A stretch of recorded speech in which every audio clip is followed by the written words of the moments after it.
అర్జెంటుగా 10 లక్షలు కావాలి మావయ్య.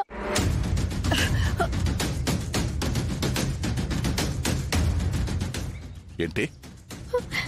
నాన్న యాక్సిడెంట్ అయ్యి హాస్పిటల్లో సీరియస్ గా ఉన్నారు.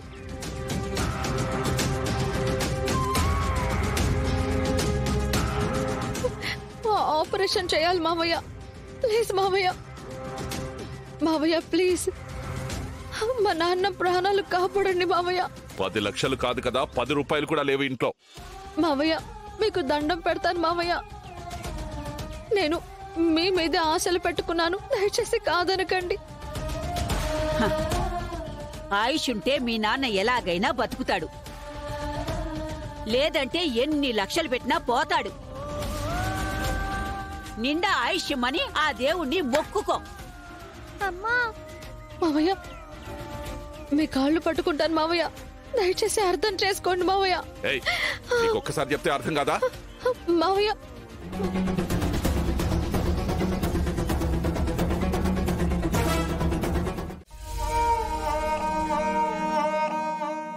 Sir thank you.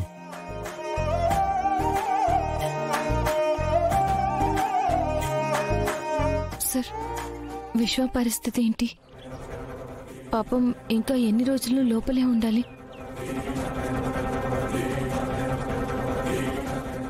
ఇప్పుడు తనెందుకు గుర్తొచ్చాడు నీకు?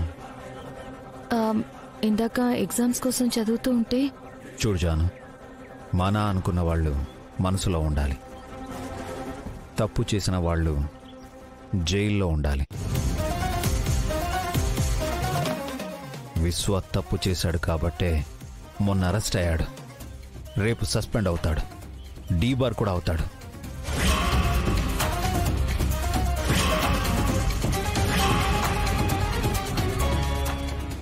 డీబారా? పాపం టాపర్ సార్ వాడు, డీబార్ అవడమేంటి? టాపర్ అయినా టాపెస్ట్ అయినా తప్పు చేయనంత వరకే. వాడు తప్పు చేశాడంటే నేనిప్పుడే కాదు సార్, ఎప్పటికీ నమ్మను.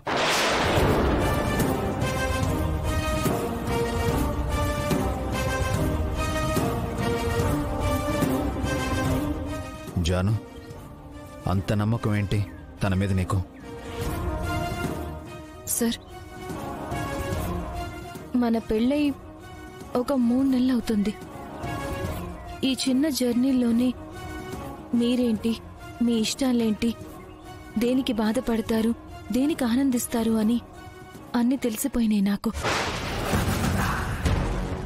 మరి అలాంటిది విశ్వ నాకు 3 ఏళ్లుగా తెలుసు.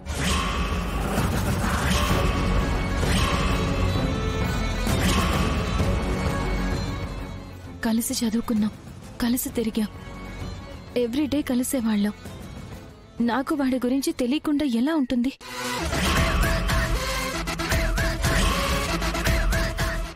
సార్ వాడు సస్పెండ్ అవ్వకూడదు, డిబార్ అవ్వకూడదు. మీకు ఆకలిస్తుందేమో, నేనేమైనా చేసి తీసుకొస్తాను.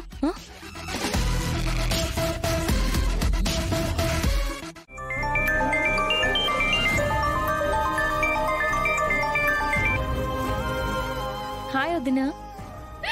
జాను, నువ్వు వెంటనే బయలుదేరి హాస్పిటల్కి వచ్చాయి. వదినా, హాస్పిటల్ ఏంటి, ఏమైంది? మావయ్య గారికి యాక్సిడెంట్ అయ్యింది జాను.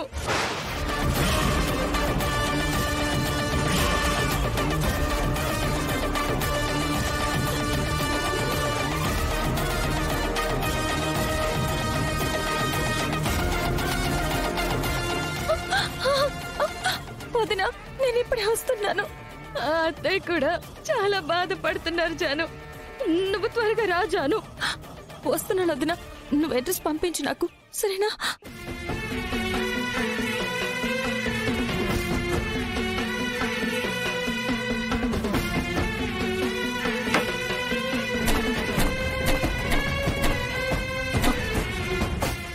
ఇదేంటి డోర్ లాక్ చేసింది?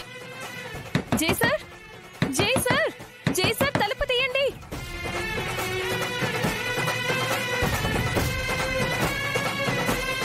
జై సార్ తలుపు తీయండి.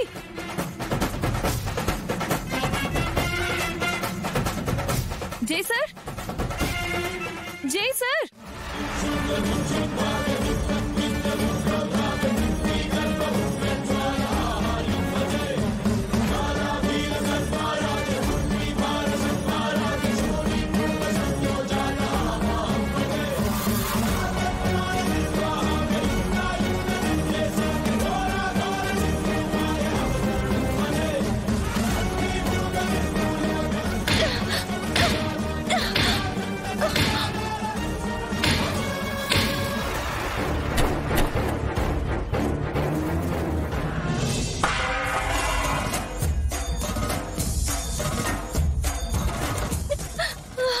జై సార్, ఎక్కడున్నారు సార్?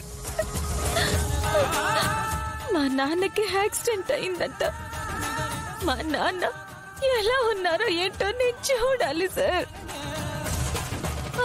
తొందరగా తలుపు తీయండి సార్, తొందరగా తలుపు తీయండి.